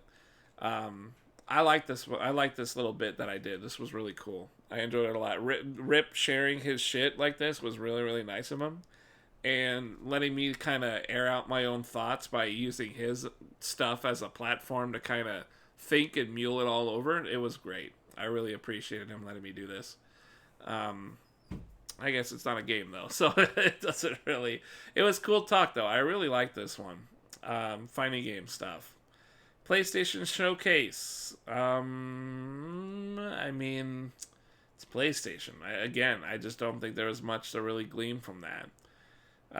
Retro Gaijin. I guess there was some weird shit that happened there. Lothire finishes webbed. Yeah, so I didn't actually upload gameplay of this, but I did. I guess I uploaded the last part of it because I wanted something on YouTube. This was a really cool game. This was like an indie game. It came out this year. It was almost brand new when I played it. Very fun, like just shooting your web and swinging everywhere and stuff like that. I really liked it. I think I made this clip because I was talking a lot of shit about. I think I was talking a lot of shit, and I was having a lot of fun. Sexually, you know, most men, they like to be teased. You know, to like. Because you play as the female Spiner. I thought that was pretty fucking hilarious. I couldn't help myself. This whole game was great. You shoot that web, it's like a physics-based game, you know? Yeah, this was a really cool game. I love the spider game. I do too. I love the spider game too. It was extremely well put together for such a simple thing, right? Such a simple idea for a mechanic. It was very pleasing. You know, it was clearly not meant to be like super difficult, which I'm happy about, really, because again, you're supposed to just enjoy the sensation of swinging around, webbing stuff, and that's ultimately what I enjoyed about the game. So yeah, this was a really good one. Strangely enough, this is like one of my highest rated games this year easily. Isn't that funny? It's an indie game. I hate indie games, and yet I was really down on this one. I liked it a lot. It was very cool. Oh, yes. Here we go. The first run-through of Diablo 2. Buck Nasty, do I even need to talk about this? Like, Diablo 2 is so fucking great. You can probably click on any stream since this game came out and hear me say the words, fucking Diablo 2 is great. I love this game. I absolutely do. Playing the Paladin, Zeal Paladin, was the coolest thing ever. We not only did we beat the game on normal mode, which is what I uploaded here, I went through and beat it 2 more times on Nightmare and Hell mode. I now have a Paladin that's sitting on Hell mode that I can go grind whenever I want. I can go find more gear to make his gear perfect. I could go play the Druid. I could do all sorts of shit now. You know, I'm satisfied with that. I think about that and I feel very satisfied. This is the best game. Diablo 2 is the best game this year. Diablo 2 Resurrected. It's not fair because it's literally just a remaster of an old game. But fucking, I don't care. None of the other games came even close, other than Valheim. Not even Valheim. I'm sorry. This game is in its own category of love. You know, it's too good. It's too good. It's a perfect remaster. It's too good. You have spoken. That's just how it is. Not even Valheim. Valheim, I gotta give it plenty of credit. It's very cool, but, you know, this video has a like. I don't know what to say. I mean, it's proof is in the pudding. It's right there. I like this. This is not. It's so well received that they're even doing balance changes to Diablo 2 like it was a new game. Isn't that fucking wild?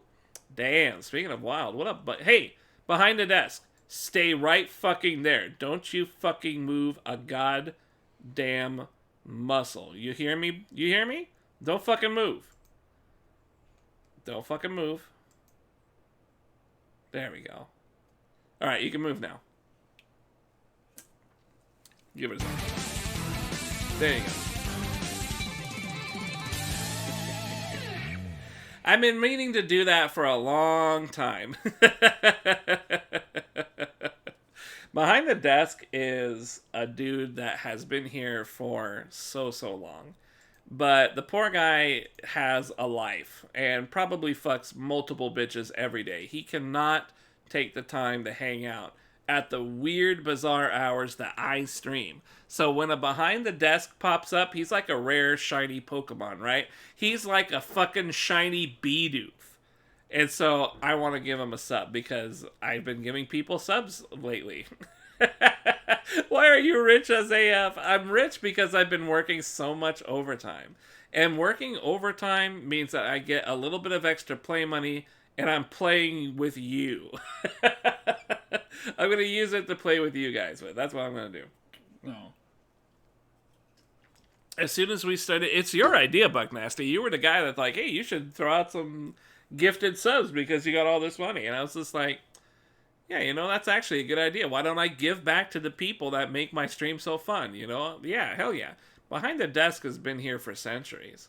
And I don't think he's ever subbed once, but, you know, he doesn't get to show up much, right, man? You're a busy dude. You've been here following since 2015. It's a long time, man. I mean, even Buck Nasty's only been here since 2018, according to your shit, right? Like, come on, man. That's a long time. It's a really long time. And you've always stopped by and said hello, and it's nice, man. You're welcome, pal. I work hard these days so that I can make money and not have to bother you guys and beg for money on my Twitch channel. So I can even give you guys some money through subs. Use the subs, man. They're really good. Or use the emotes. They're really good. Especially the Strider. If you don't use any emote, use Strider. He's really good. I'm off till the new year. Oh, so are you you're off work until the new year? Or are you going to be hanging around the channel more often? I got to see you a bit. Probably not, but still. Congratulations. Hopefully you can have a good relaxing time, whatever it is you do. I forget what kind of work you do. I think you like fix locks or some shit. It's been a while. I can't remember. I always ask people what they do or shit like that, and I just forget because I fucking got goldfish memory. Can't help it. I'm old. Yeah, so we were sucking off Diablo 2. Let's all just agree right here that Diablo 2 is the game of the year, and we're just going to end it right there because there's really nothing else. I even skipped over Deathloop, which I did play a little bit. I didn't like it. I called you a security guard once. That's right. I did call you that. Excuse me. So I've been streaming a lot more lately because I'm work remote. And if I get my work done in time and I don't have anything going on, like, you know, watch any of my favorite streamer smiles or something like that, even if I'm on the job, I will stream. So I've been streaming on the job, which is a little dangerous, but we've been balancing it out, and it lets me spend time with you guys, so I like it. It's just that it means that I'm streaming throughout the night, so, you know, you guys typically aren't hanging out. But that's okay. I mean, it gives you guys a VOD at least to look at, right? That's something. So yeah, you'll see me around. At least I should be. What are we doing next? We got Lost Judgment, man. So now Lost Judgment, I really didn't want to get into Lost Judgment. This was a game that I got into this simply because I didn't have a choice, right? I had played so much Yakuza. That I had to play Lost Judgment. I played the first one and it was also really boring too. I gotta be honest with you. All of the Yakuzas, all of Lost Judgment, I have been bored to tears playing these fucking games.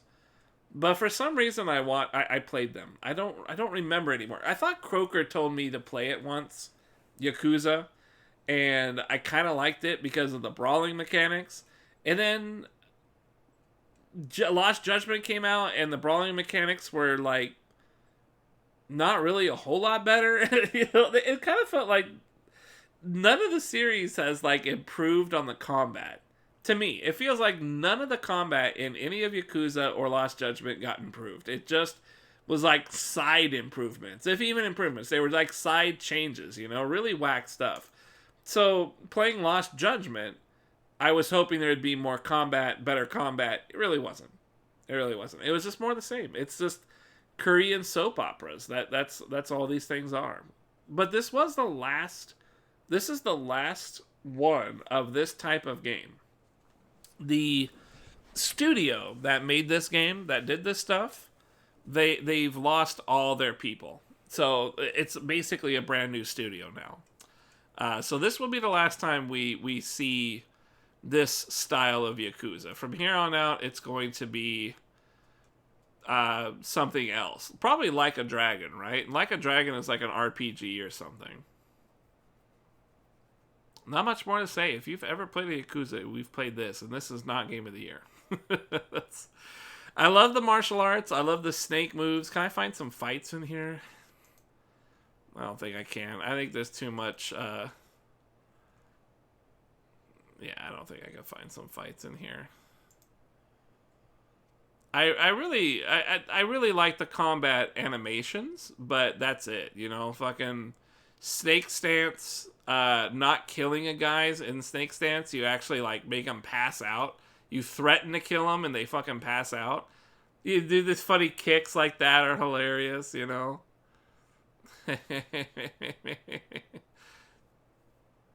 Oof, and then the big charge moves.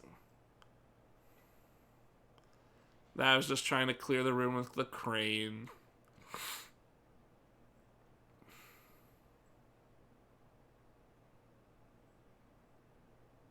Yeah, I mean, I really like the animations, but that's playing a game for playing the whole game just because I like the animations, like, really sucked. It really sucked. I like that they took out... It used to be that if you got shot by a bullet, your max hit points would go down. They took that out. Yeah, it's just... These animations have been reused like crazy over and over again.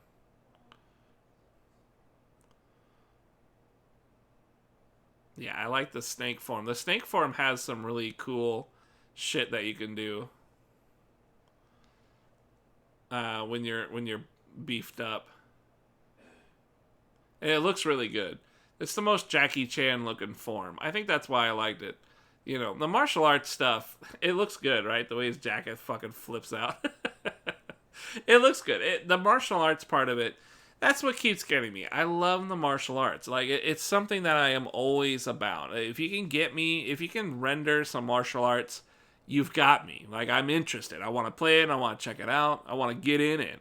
You know, Saifu right now is looking like a cool martial arts game. I want to check it out. It's just, I don't know. It seems like there's always an appeal for a martial arts kind of video game, but then the execution kind of makes it like it's not at all about the martial arts, you know? I have a hard time... I struggle with that. I would really like something more like Sleeping Dogs, I guess. Sleeping Dogs did a great job. It was more about the martial arts, you know? But the animations, they didn't have, like, cool animations like this game had, you know? It didn't have, like, the snake and all that stuff. It didn't have, like, really cool-looking fatalities or killing blows or takedowns or whatever you would call them. It didn't have much of that. So there's always, like, I always get into this, like, oh, this is, like, a cool martial arts flick game. And then I always find, like, it's not complete. It's incomplete. That's how I feel. In this one, it was just, there was nowhere near enough martial arts. There just wasn't enough. Even against, like, the bosses and stuff. In the first Lost Judgment, in the first Judge Eyes, they had, like, cutscenes with bosses that were really fucking cool and shit, like throwing chairs around and stuff. You know, real Jackie Chan stuff. They dialed all of it back in this game. I was very disappointed. This was a disappointing game. It was quite upsetting. But we got through it. It was just a requirement of my stream to do it. And we did that. Yeah, thoughts on small-time Twitch streaming. My thoughts have not changed. You know, it's just, it is what it is. Ooh, God. Guardians of the Galaxies. You guys remember this shit? This was not long ago. This was like a month or so ago. Jesus Christ. There's nothing good. There's nothing good here. There is nothing good about this. This was a waste of time. But it was a waste of time with you guys, which is why I played it. That was literally it. It's, there's no real, like, draw in any respect here. The guys keep talking over each other. They're all making little, you know, quips about stuff, and I don't know, man. This was such a bizarrely pointless game. You had to like use an ability that produced a weakness and then you hit them, you know? That was really stupid. It was like here's a direct requirement to use the ability. And then it like 100%'s the guy, you know? That's such boring concept. It's like you can't creatively do anything with your stuff. You just have to do whatever it says to do, right? Like this guy is weak to shock. You have to use shock. It's like, can't I like use shock on something else and then have that be a chain reaction? No, there's nothing like that. No creativity. This was an on rails Square Enix game, and that's the problem. Is that Square Enix is like, here's your tunnel vision, here's your straightforward action. Fucking give me your money. Fucking give me your money, and don't complain so much. Yeah, that's definitely what this was. Oh well. I'm sure some people liked it. I think Rip liked it a lot, but I just meh. Here's a good one. Twitch gives Lothire more emotes. This was great. This is the reason you guys now have access to so many emotes. I'm so happy about this. Couldn't be better. I don't think, yeah, so you get all these, right? These are all yours. You can use these guys whenever, wherever, all across Twitch. The only downside is the last two. You can't use the last two because you have to be a sub 2 or sub 3. But whatever. Fucking, they're just placeholders anyway until I come up with a better emote. So, but yeah, you guys got all the emotes that matter. I'll probably replace that sword, Lothire sub 1. I'll probably replace that with a new emote whenever I come up with one too. So we have room. But yeah, this was such a... This is wonderful. This is what I've been asking for I don't know how long I've asked for this. You know, I'm too low tier to get enough subs to have a decent collection of emotes. I'm too low tier. Now, I don't need... It doesn't matter. I can stay low tier. I can stay at the bottom of the rung. It doesn't matter. I got emotes, you know, and this is plenty of emotes that if I get sick of any of these... You know, I can get rid of the book. I can get rid of the fucking dagger. I can get fucking rid of Septum if I want to, you know? I don't give a shit. These are all just there, and they can be used. I love it. It's so great. This is like part of the channel that actually matters, right? Being able to use emotes from your favorite channel. And that's what these are there for. I can now give you my favorite emotes. Of course, Lothire Strider is easily the one that trumps... I feel bad because I like Lothir Septum as well, but Strider's better. Strider's better. What can you do? Yeah, this was great. Twitch made an amazing... Twitch kind of redeemed themselves in my eyes because of this. Don't worry about this, guy. I was helping out Eris fix his PS5. I'll show you something really quick. This is like if you have HDR like enabled... It causes some fuckery in OBS. See, OBS hates this shit. Yeah, see, it's even flickering. It looks terrible, doesn't it? Yeah, that's with HDR on. You want to turn that shit off. Ugh, just nasty. But if you could tell, like, HDR always on, and then it's like minus something else that I change it to, it fixes it, even though it says HDR is always on. So it's like a really bizarre feedback loop of you don't really know if it's on or not. You have to do some really digging down and some research to figure out what's up. But yeah, I just clipped this out and tossed it to Eris, and it helped him out. Apparently it helped him out. ICFC and online tournaments. Yeah, this was interesting. They had ICFC is a thing Rip is hosting where he... does Tekken for like online Tekken, right? And normally online Tekken would be pretty boring, but he spiced it up pretty good this time around. For the last one, he got like commentators that were just like hanging out. They were all bros, right? They're all just like bros. They were betting on the matches and shit, talking about how like the online differences and shit like that. It was really nice. It was really nice, and it made me interested again because it wasn't so much about who's the better player, since that's what normally tournaments are about, right? It was a lot more like it was a lot more interesting. It was more like who's gonna win, you know, not who is the person that wins, but can I bet and see who's gonna win, you know? And then the commentators are making jokes and having a good time, and the guy behind the camera, who's, you know, the voice of God, usually in the commentator's ear, he could talk a little bit, you know. That's fun, you know. Kind of peel back the what would you call it, the veneer a little bit, you know, kind of show the underlying, the under priming coat of a show. That's kind of what they did here, and it was really good. I liked it. Something that we don't have here too is the Grand Theft Autos. I didn't upload these to YouTube. It's kind of forgetful, right? The remasters, they were just remasters of the original Grand Theft Autos. Flushed Vice City, you know. Grand Theft Auto 3 was fun, but man, they were ugly games. I'd rather just forget about them. I'd rather just forget. I still have San Andreas here, and I still would rather just forget. I did not like it.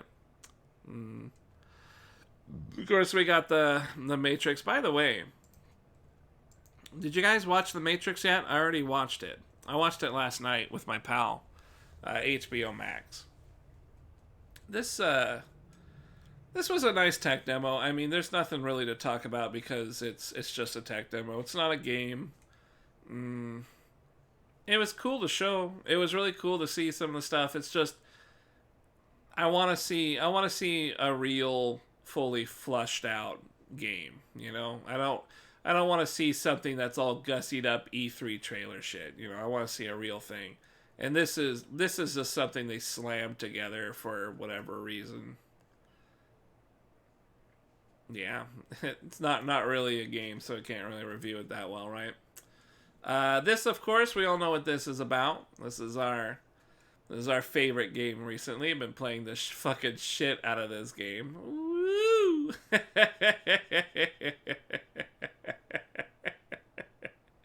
Yeah, Hunter Call of the Wild. This has been a really cool game. I've really dug it. This, however, is not a game that came out this year. This is a older game that got, you know, DLC and stuff like that. So again, it's not really released this year kind of thing. It's old game shit. Yeah, I am enjoying it. It is cool, but yeah. And of course, we had the DNF duel. I don't think I need to bore you guys with this stuff. Maybe someday I'll talk about DNF duel beta more in detail, like, you know, what I thought about and shit. But I mean, this one's pretty good. Like, if anybody was curious, the ending of this, I was thinking of splitting up like just an individual video summarizing my beta experience and stuff. I was thinking of doing it maybe later. But I don't think I need to do it here because my impressions are still pretty recent. Maybe give it a few more days, a week. Maybe end of the year. You know, next year, going into next year, New Year's Day or something like that. Yeah, we have a long wait. We have a really, really long wait. This is not going to come out for like 6-7 months or some crazy shit like that. So yeah, I kind of want to let the beta experience out. And a lot of people have talked about it. There's a lot of thoughts going around. A great number of people are not super happy with a number of things. But at the same time, they like really, really enjoyed it. So I'm not sure. It's such a weird game. It's a weird fighting game, but I did enjoy it as well. So I look forward to trying it again if there's another beta or something like that. I think that'd be great. So yeah. That's it, man. I mean, we got 525 subs on YouTube, which is pretty cool. That's way more than I thought we'd ever have. Way more. What do we have for my channel? Let me get rid of you a little bit here. I need to do this. What are my stats for the stream? Yeah, where's my, here it is. 559 followers. Yeah, so, I mean, I think when I started the year, I probably had about that many. I think when I started the year, I probably had... Sorry, I don't know how that got unmuted. Yeah, I think I didn't have a whole lot more than this when I started. I think I had like 500 when I started the year. So we are gradually getting followers on the channel. People are checking things out. People say hi. People seem to come back and shit like that. It does seem to be, I don't know if it really is or isn't, but for me it seems like when I do get people to come by the channel and they check things out and they say hi, they typically seem to enjoy it and they come back and they hang out. The only time that's not quite so true is when I get like hosted, when I get rated. It seems like a lot of times those are cool for like an initial bump. I get kind of a couple of followers and stuff like that. But they typically, I don't think there's a typical crossover for a lot of people who watch somebody and then they get rated to another channel. I don't think there's a lot of crossover between the two channels. You know, people typically just watch the streamers that they like, and then being kind of tossed over to another channel or something is sort of just whatever. You know, just kind of happens. Yeah, I don't know. But at the same time, when people wandering off the streets, they seem to enjoy themselves and they tend to stick around. So I like that. I like to think that comes around because I have a pretty easygoing atmosphere in the chat. I don't really care about a lot. The mods are chill. Like, nothing really happens. But maybe that's also why, you know, nothing really happens. There's not much to mod, right? Fucking stab a robot or two. I was actually thinking, if you guys wanted to, I was thinking of possibly removing all the bands, wiping my ban list clean. Because I do have quite a few bands on there over the 7 or 8 years. When did I start? Let me see if I can get it better. When did I start streaming? Because I started streaming like pretty quickly after I became an account, when I made the account. I made the account in December 13th of 2013, so that's about the time I think that I got a PS4, I believe. I believe that's about the time. 2013.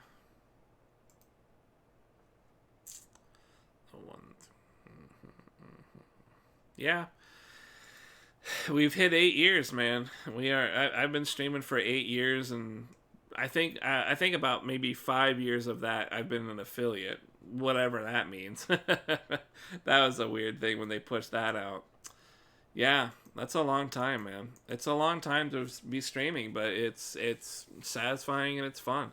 I wouldn't be doing this if I didn't have something, you know, in it for me, which I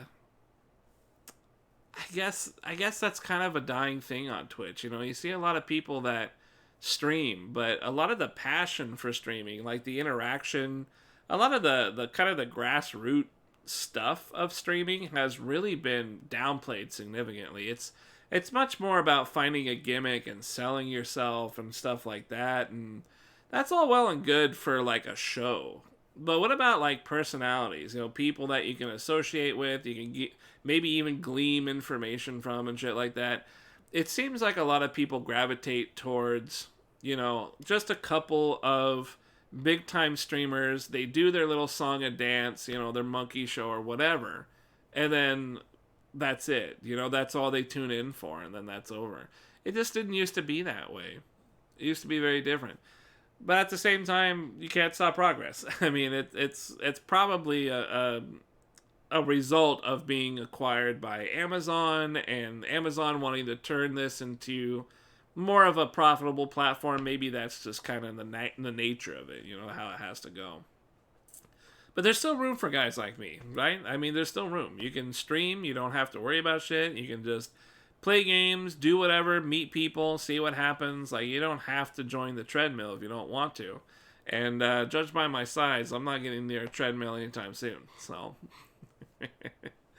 I'm happy.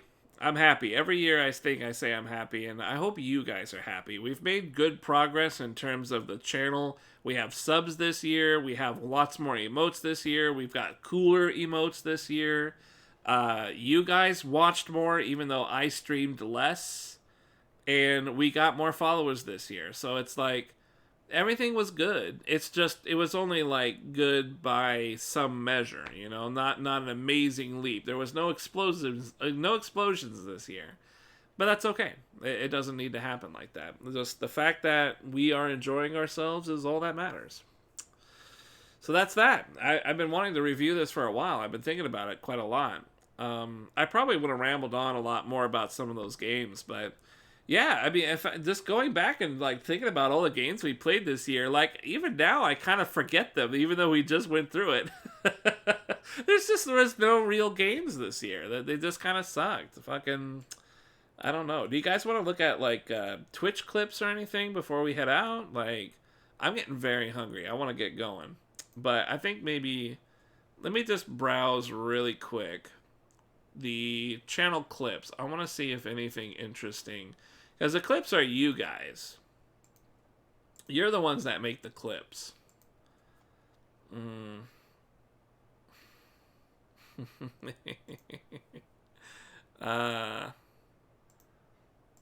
that lands. You guys make some weird shit. I think you're blowing this up a little out of proportion, don't you think, pal? Come on. Come on. Huh? Monica made the first moves. I don't know what the hell. Oh, I think that was Freed. I was just talking shit to Freed earlier today. Yeah, these are pretty good. It's a kitty. Oh, what the hell? Is that the kitty? I thought there was a cat. Oh my god! Oh my god! I thought that was gonna be a cat, and a fucking bear comes out. Oh my god! Wrong weapon. No, that's and then another bear comes out. It's a kitty. Oh, you can hear that little whimper. It's like, oh. I thought it was gonna kill me. I've never actually seen a bear in the game. I thought it was like Red Dead Redemption 2, where it would fucking kill me. Left me alone. I mean, I shot it. I had to shoot it fucking twice in the head, and then it ran off and bled to death, but I killed it. That's funny. Oh, this motherfucker. This is something Sploinkin did. Man, I've been really enjoying this game. This has been fucking fun. This is a shot. This is a shot right here. No! Oh my god, I can't. It's pretty good. It's pretty good. Bye, followers and viewers. Man, I guess the bots never end, huh? I was just thinking about unbanning these guys, and this motherfucker comes in. Oh, hey, I'm not banned. Yeah, go figure. It is what it is. Yeah, there's quite a few clips from this game. You guys seem to enjoy it. It's pretty good. Any other weird one? GTA. I guess there's some GTA. Ooh. Marvel? No. Damn, I got the Rhine shield from Diablo 2. Man, that game was so sick. God, it was so sick. Yeah, that's cool. Well, the clips are there for you guys to check out if you like. It's on the channel. It's all good. It's a lot of what we already went over, so, you know, it's cool. Maybe some other time we can go through, like, clips and shit, but I don't make a whole lot. I don't make a whole lot. You guys don't make a whole lot either, so it's not really necessary, I don't think. I'm not that big, and I really didn't stream that much this year, as much as I did the year before, so that was kind of disappointing. But, whatever. It's cool. Yeah. I'm good. I'm very hungry, though. So, I'm going to go hook up with the brother. We're going to go think about food. And then I'm going to go to bed. I'm going to go work my ass off because I got 3 more days of work, 2 of which are overtime days. I'm going to be working Christmas. I'm going to be working Christmas Eve. If I'm lucky, I will be carving out some time to hang out with you dudes throughout the night, much like I did today. What was it? I think I streamed like 4 hours on the job, and then, what is it, 2 hours, the last 2-3 hours off the job. So, this has been a really cool stream. I appreciate you guys stopping by there. Buck Nasty behind the desk. I was hoping to do the review maybe more during a time where other people can join us and shit like that, you know, but it is what it is. You know, it's not a big deal. All this goes to YouTube, so it's something available for people to watch. Yeah. I still feel like I can't remember what we just reviewed, though. This has been so few games. Diablo 2 and What else was sick?